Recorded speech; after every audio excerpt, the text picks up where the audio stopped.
గిద్దలూరులో జరిగిన సమావేశంలో పాల్గొన్న మార్కాపురం జిల్లా collector Vijaya Sunitha, Giddalur MLA Ashok Reddy, Markapuram joint collector Srinivasulu మరియు అధికారులు, ప్రభుత్వాలు పాల్గొన్నారు.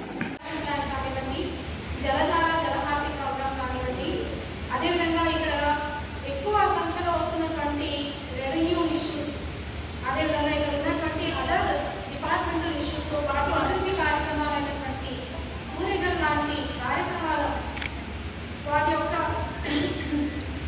ప్రోగ్రెస్ని రివ్యూ చేసుకోవడానికి ఈ కార్యక్రమం చాలా ఉపయోగపడుతుంది.